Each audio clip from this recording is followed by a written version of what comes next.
तो कैसे हैं आप सभी। नमस्कार दोस्तों, स्वागत है आप सभी का फिर एक बार द डेवलपर स्कूल में। आज हम लोग बात करने वाले हैं रिएक्ट के ऊपर। ये रिएक्ट का डे 1 है, ठीक है। अगर हम लोग रिएक्ट के ऊपर जाएं तो अगर आप लोग देखोगे यहाँ पे भाई बहुत सारी चीजें हैं देखने के लिए, समझने के लिए। एंड सबसे बड़ी बात, nobody have a time to be read all of the documentation because we guys are inside the state of, we can say, war. Okay, we are not in the state of war actually, but yeah, we are in the state of competition actually, because so many people are learning main different kinds of technologies. ठीक है, so many people are asking me always like, sir, I am like a fresher, I should have to learn, like what should I have to learn। ठीक है, मतलब ये सारे सवाल जो होते हैं ना मेरे पास में आते रहते हैं, तो जो भी जिस भी डायरेक्टिव लैंग्वेज में आता है, I am just trying to saying that. Okay, तो मेन बात क्या है ब्रदर्स की ना, हम लोग क्या करने वाले हैं, रिएक्ट तो सीखने वाले हैं, बट सबसे बड़ी बात ये कि भाई अब रिएक्ट को सीखे कैसे, क्योंकि अगर इसका डॉक्यूमेंटेशन पढ़ने बैठ गए तो पता चला निकल गए 6 महीने, और कोई अपॉर्चुनिटी थी वो निकल गई यहाँ से। तो कोई दिक्कत नहीं है, आपका भाई डेवलपर स्कूल पे गोविंद कुमावत आप लोगों का वेट कर रहा है, चाहता है कि आप लोग ज्वाइन करो इस कोर्स को, ठीक है, विच इज फ्री। ओके, तो देयर इज सो मच। अगर आप बात करो रिएक्ट के बारे में तो रिएक्ट भाई बहुत बड़ा है, ठीक है। अब रिएक्ट के अंदर अगर मैं जाऊं तो फिर आपको पढ़ना पड़ेगा, वाइट भी समझना पड़ेगा कि भाई वाइट क्या है, ठीक है। फिर अगर मैं वाइट के अलावा चला जाऊं तो आपको SWC जो भी नया कंसेप्ट आया है उसके बारे में पढ़ना पड़ेगा, ठीक है। अगर मैं SWC से थोड़ा सा चला जाऊं तो आजकल रस्ट SWC को रिस्पॉन्स कर रहा है, ठीक है, तो रस्ट भी आप लोग चाहो तो देख सकते हो। फिर मैं अगर रस्ट को यहाँ से हटाऊं तो यहाँ पर आती है टाइप स्क्रिप्ट, ठीक है, आप टाइप स्क्रिप्ट के बारे में देख सकते हो। अगर मैं इस सब चीज़ों से हट जाऊं तो फिर होता है एक बेबल, आप बेबल जेएस के बारे में जा सकते हो। भाई मतलब बात यह है कि अपार संभावनाएं हैं। और अगर मैं सबसे बड़ी बात करूं तो जावास्क्रिप्ट को तो हम भूल रहे हैं, ठीक है। जावास्क्रिप्ट अलग है भाई, है ना, इन सब चीज़ों को और समझे। तो भाई आप लोगों के पास पढ़ने के लिए एक्चुअल में काफ़ी सारा कंटेंट है। नोबडी कैन कंप्लीट दिस, है ना, मतलब कर सकते हैं लोग, मैं ये नहीं कहूँगा, I am not like basically targeting, but एक शॉर्ट टर्म पीरियड में जहां हम कहते हैं कि भाई 1 महीने 15 दिन के अंदर रिएक्ट सीखते हैं और उसके अंदर भाई आप वाइट भी सीख जाओगे, रस्ट सीख जाओगे, Rust programming, TypeScript, Babel, इन सब का यूज, तो भाई दिस इज नॉट पॉसिबल। इसके लिए मैं कह सकता हूँ ना, just because of that I am making this course. तो चलिए स्टार्ट करते हैं रिएक्ट को 1 by 1 से, है ना। अब मैं आप लोगों के सामने देखो, आप देखोगे मेरा एक htdocs का एक फोल्डर है। बेसिकली मैं PHP वगैरह पे भी काम करता हूँ, ठीक है, पाइथन वगैरह पे करता हूँ, रिएक्ट पे करता हूँ, नोड पे करता हूँ, एंगुलर पे करता हूँ। तो मेरे पास में यहाँ पे क्या है, सारी चीजें एक जगह अलाइन रखनी होती है, इसलिए मैंने ये फोल्डर बना रखा है XAMPP के लिए, है ना। अब क्या होता है कि मान लो मैं यहाँ पर अपने फोल्डर के अंदर हूँ, अब मैंने यहाँ पे लिखा CMD यानी कमांड लाइन। मैं अपनी कमांड लाइन ओपन कर रहा हूँ, मैंने कमांड लाइन ओपन कर ली, थोड़ा सा बड़ा कर देता हूँ सो आप लोगों को दिख पाए। अगर आप लोगों को देखने में या समझने में कोई भी इशू होता है, आपको लगता है मैं फास्ट बोल रहा हूँ या मैं स्लो बोल रहा हूँ या मेरी बातें समझने लायक नहीं है, तो आप मुझे कमेंट सेक्शन में मेंशन कर सकते हैं। I will try to improve myself as well. Okay, आप लोग चाहते हैं कि वीडियो इंग्लिश में हो, I can make it also, but the thing is कि मुझे लगता है कि ज्यादा से ज्यादा जो व्यूवर्स है वो एक्चुअली हिंदी कंटेंट ज्यादा पसंद करते हैं, because we guys like our native language. भाई देखो, गाली देने का मजा भी किसी को नेटिव लैंग्वेज में ही आता है, ठीक है। तो वो वाली बात है कि जो चीज आपको दिल से करनी हो, जो सीखनी हो ना, वो आपकी नेटिव लैंग्वेज में हो तो बेटर है, ठीक है। स्टिल यू वांट दैट ही, अगर आप लोगों को ये इंग्लिश में चाहिए, that can be possible also. Okay, तो I have no issue, I was just making this because of that my like multiple peoples are requesting me that sir make this video in Hindi. तो भाई मैं और थोड़ी थोड़ी English इसलिए cover up कर रहा हूँ ताकि आप लोगों को ये नहीं लगे कि भाई इस बंदे को इंग्लिश में थोड़ा इशू है, 10 भाई की बंदा लाइक मतलब नेगलेक्ट कर रहा है, इन चीज़ों को नहीं बताना चाहता, इंग्लिश में हिंदी में कवर अप कर रहा है। I have no issues, but मेरा जो लाइक फैन बेस कह सकता हूँ, या मेरे जो लाइक जो भी मेरे गिने चुने सब्सक्राइबर्स हैं, उन लोगों को हिंदी में कंटेंट ज़्यादा पसंद है। भाई अब बात क्या होती है कि हम लिख सकते थे npx क्रिएट रिएक्ट ऐप, है ना। अगर मैं रिएक्ट की वेबसाइट पर जाता हूँ, जस्ट अ सेकेंड, यहाँ पर अगर मैं आया तो क्विक स्टार्ट पे जाता हूँ, यहाँ पे तो ये टिक टैक टॉय ये सब बनाना सिखाता है। पर मैं अगर मैं यहाँ पे बोलूँ कि न्यू प्रोजेक्ट कैसे करना है, तो रिएक्ट बोलता है कि भाई आप लिखो npx create npx next app @latest, ठीक है। तो अब हमारे पास में इससे नेक्स्ट लेटेस्ट ऐप आ जाती है। ऐसे ही हम npx क्रिएट ऐप @react वगैरह सारी चीज़ें करके हम चीज़ें मतलब डाल सकते हैं, there is no issue. But this is not about it brothers, this is not about it, ठीक है। दिस इज ऑल अबाउट कि हमें चीज़ों को समझना है। तो मैं क्या कोशिश करता हूँ कि हम लोग वाइट को काम में लेंगे। अब आप पूछोगे कि वाइट क्या होता है सर, है ना।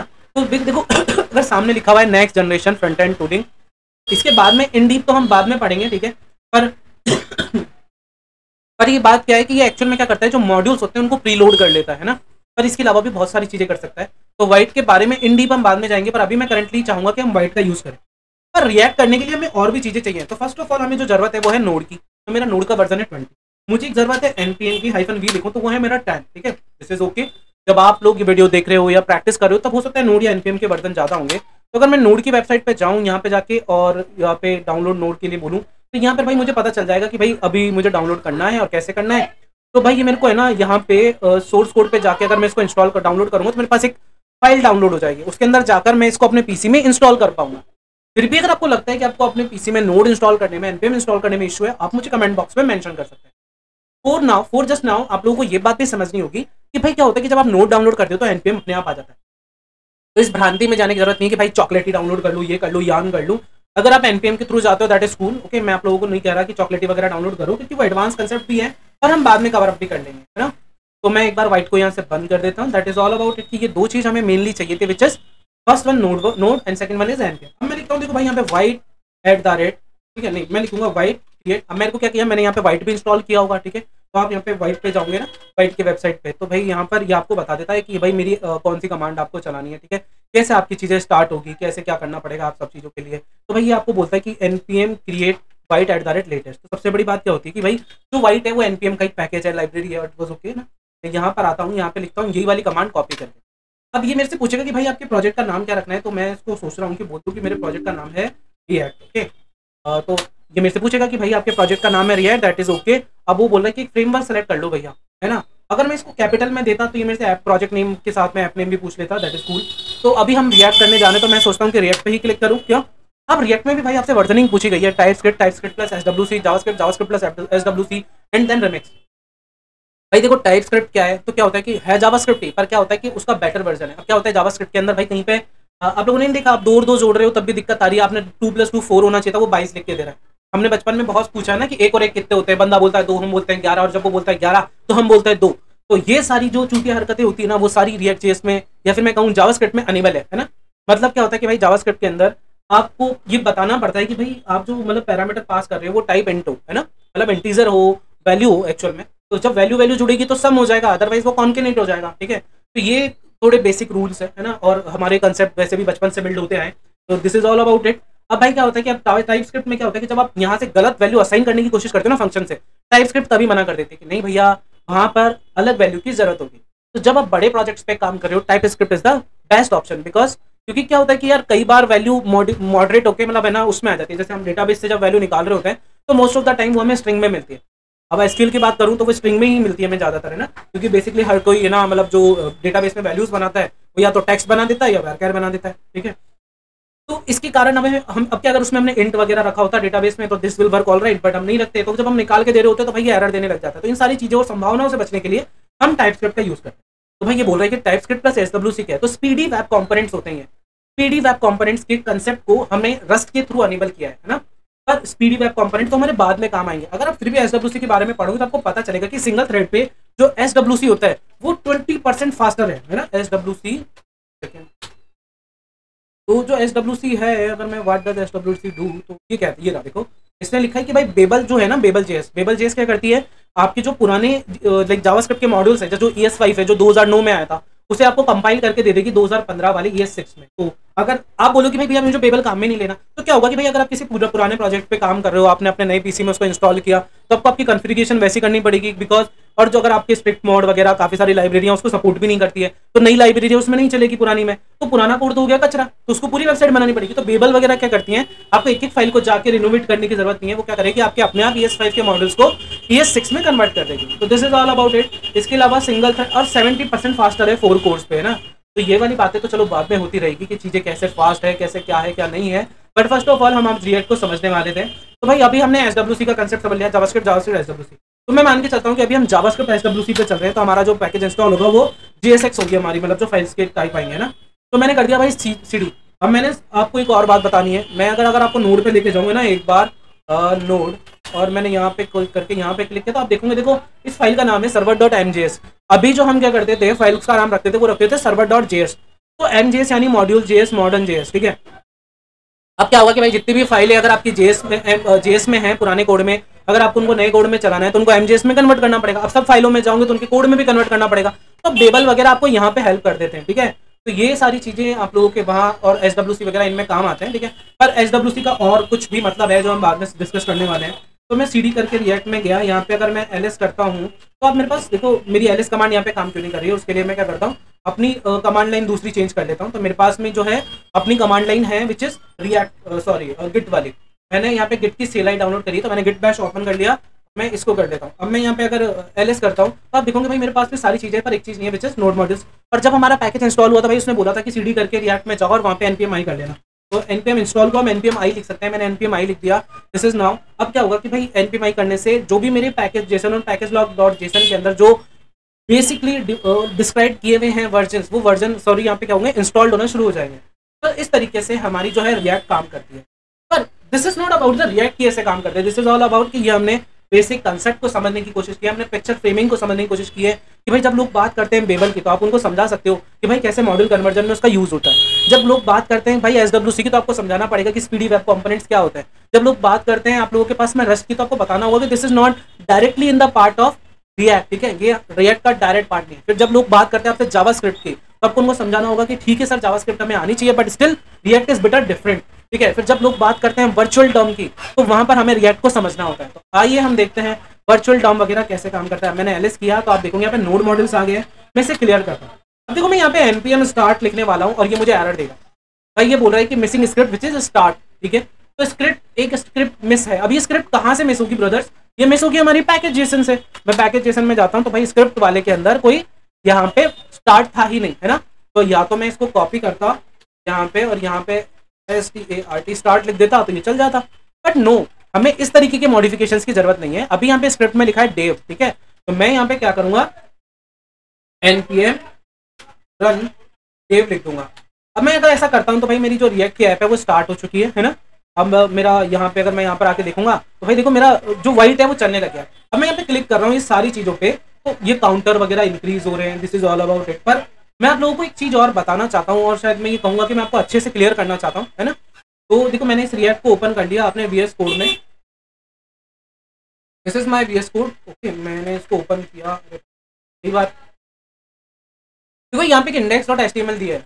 अब आप लोग जब कोडिंग सीख रहे हो, आई डोंट नो कि आपको पहले दूसरी लैंग्वेजेस आती है या नहीं आती, क्योंकि काफी सारे लोग होंगे जो सिर्फ रिएक्ट सीखने आए होंगे और काफी सारे लोग होंगे जिन्हें बाकी लैंग्वेजेस आती है और वो रिएक्ट देख रहे होंगे, है ना। तो फर्स्ट ऑफ ऑल देखो भाई क्या हो रहा है कि हमारे यहाँ पे index.html की फाइल है। ये भाई क्यों होती है तो मैं आपको इंस्पेक्ट करके दिखाऊं तो ब्राउजर के ऊपर जो है index.html का जो हमारा सैंपल है वो सपोर्ट करता है ना कि JS वगैरह का। देखो ये पूरी HTML आपको यहाँ पर रेंडर होती हुई दिखेगी, यहाँ पे ये रूट ये स्क्रिप्ट वगैरह ये सब। तो हर फाइल को रेंडर होने के लिए हमारी जो index.html की जरूरत है, ठीक है। तो यहाँ पर ये फाइल हमारी अवेलेबल थी। इस फाइल के अंदर आप देखोगे हमने एक डिव बनाया हुआ है विच नेम हैज रूट। और हमारी जितनी भी वेबसाइट होगी, जितनी भी हमारी रिएक्ट होगी जो सिंगल पेज एप्लीकेशन पे काम करेगी, ठीक है, सिंगल पेज एप्लीकेशन SPA हम बोलते हैं सिंगल पेज एप्लीकेशन, वो कैसे काम होती है तो वो डिपेंडेंसी इंजेक्शन के थ्रू काम करती है। तो जब भी डिपेंडेंसी होगी ये इंजेक्ट होंगी इस डिव के अंदर और यहाँ पे हमारा काम होगा। और यहाँ पर एक और एक्स्ट्रा चीज दी हुई है विच इज मॉड्यूल। तो src main.jsx एक फाइल है जो यहाँ से कॉल होती है। अब मैं जाऊंगा src में main.jsx में, तो यहाँ पे देखो एक स्ट्रिक्ट मोड हमने अनेबल किया हुआ है। तो कई बार लोग बोलते हैं कि यार मेरा काफी सारा कोड है जो मेरे रिएक्ट में नहीं चल रहा, तो भाई इनको बताना होगा कि भाई आपने एक मॉड्यूल फाइल लगाई हुई है उसमें main.jsx इंक्लूडेड है और उसमें स्ट्रिक्ट मोड आपने डाला हुआ है। तो आपने देखा होगा ना, हम कहते हैं कोड के सबसे ऊपर स्ट्रिक्ट मोड लिखना होता है ना, टॉप पे, तभी स्ट्रिक्ट मोड काम करता है। तो यहाँ पे स्ट्रिक्ट मोड अनेबल किया हुआ है। अब हमने इसके बीच में क्या किया है, इस ऐप फाइल को डाला है। What is this app file, मैं इसको ओपन कर लेता हूँ। This one is my app file. अब जो भी इसमें कोड लिखा हुआ है उसके बाद में बात करते हैं, पर हम बात करते हैं कि देखो एक हमने यहाँ पे इंपोर्ट किया है क्रिएट रूट को, और कहाँ से, रिएक्ट डॉम से, रिएक्ट क्लाइंट से। अब कई बार आप काफी वीडियोस देख रहे होंगे जहाँ पे लोग बोलते हैं कि भाई जो क्या नाम है डॉम शैडो और वर्चुअल डॉम सेम होता है ना, शैडो डॉम और वर्चुअल डॉम सेम होता है, पर ऐसा नहीं है ब्रदर्स। एक्चुअल में क्या होता है कि शैडो डॉम का मतलब है जो हम ब्राउजर्स होते हैं वो उनका इनबिल्ट फंक्शन है, दैट इज व्हाट कि क्या होता है शैडो डॉम आपके वेरिएबल्स की स्कोपिंग करने के और आपकी जो CSS होती है उनको रेंडर करवाने के, इनके काम में आता है। जबकि वर्चुअल डॉम क्या है, लाइब्रेरीज और जो कहूँगा मैं लाइब्रेरीज और फ्रेमवर्क्स काम में लेते हैं, ठीक है।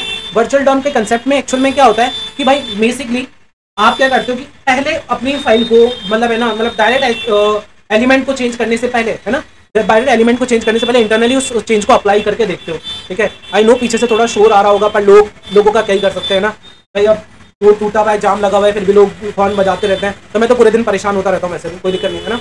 आई होप आपको थोड़ा सा आई मीन करना पड़ेगा ना, एडजस्ट करना पड़ेगा, ओके। तो this is all about it कि भाई रिएक्ट डॉम में क्या होता है, मतलब हम एक वर्चुअल डॉम यहाँ से लेते हैं। वर्चुअल डॉम क्या करता है कि पहले भाई सारी चीजें अप्लाई करके देखता है, सारी चीजें सही कर रही होती है काम, तो वो क्या करता है अपने मेन डॉम के ऊपर डाल देता है। तो देखो हमने क्या किया कि क्रिएट रूट में document dot gate element by ID, मतलब इस रूट को कॉल किया और उसको रेंडर करवाया उस रूट के अंदर, इसको मतलब इस रूट वाले डिव के अंदर हमने इसको रेंडर करवाया।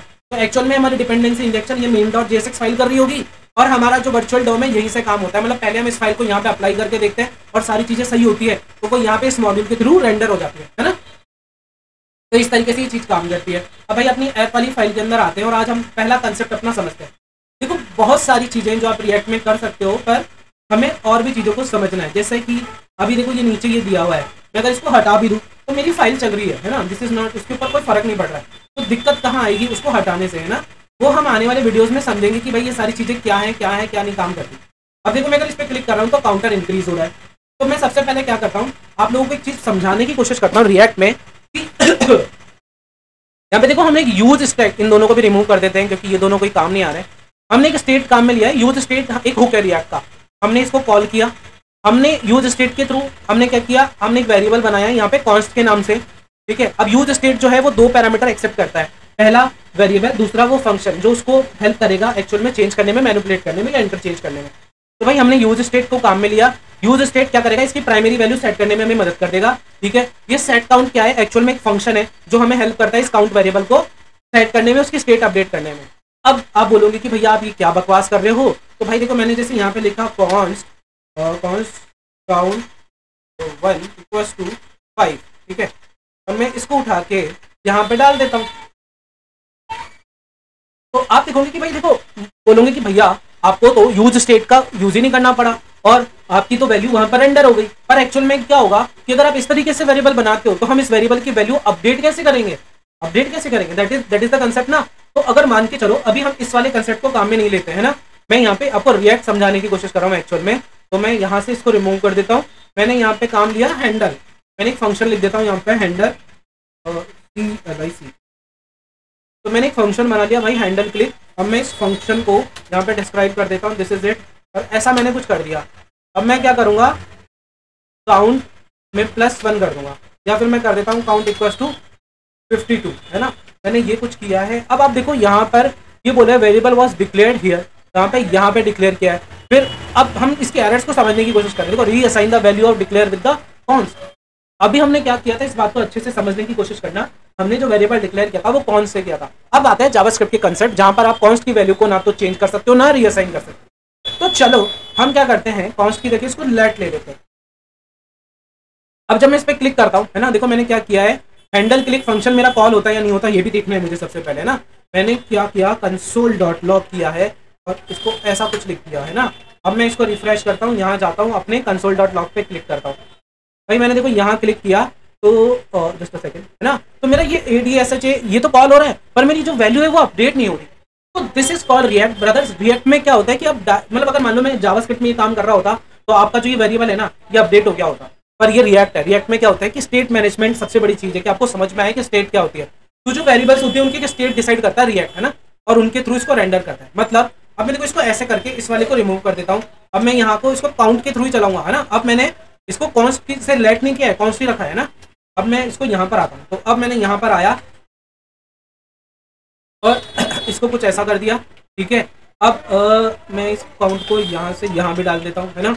अब आप देखोगे कि मुझे बोला है कि वेरिएबल डिक्लेयर्ड विद कॉन्स्ट, ठीक है। कि इन सब चीज़ों को एक बार और रिमूव कर देता हूँ ताकि आपको चीज़ें अच्छे से समझ में आए। हाँ भाई देखो मैंने यहाँ पे क्या किया, अभी मुझे बोल रहा है कि भाई आपने एक वेरिएबल डिक्लेयर कर रखा है कॉन्स्ट से, है ना, और आप क्या कर रहे हो उसकी वैल्यू को रीअसाइन करने की कोशिश कर रहे हो।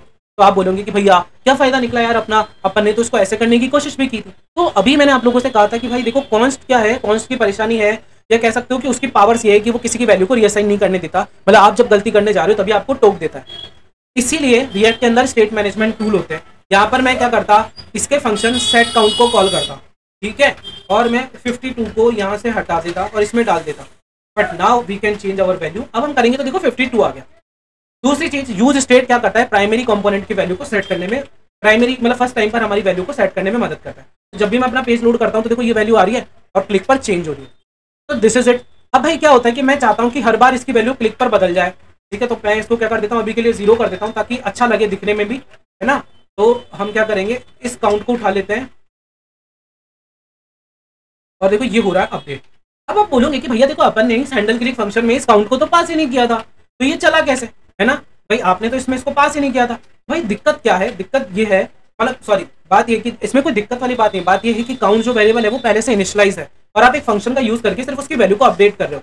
अगर यहाँ से कोई वैल्यू अगर हम उसमें पास ऑन कर रहे होते इस फंक्शन के थ्रू, दैट्स सो हाउ कि हमें इन चीजों की इंपॉर्टेंस होती है ना। जैसे मान लो मैं यहाँ पर करके यहाँ पे 5 पास करता ठीक है। तो ये भाई मुझे एरर देता नीचे, क्या बोलता कि भाई limit number of random prevent in loop. अब मान लो मैं इसको यहाँ पे ए लिख देता ना, ठीक है, अब मैं इसको रिफ्रेश करता तब ये मुझे बोलता रिलेट भाई limit number of infinite loops.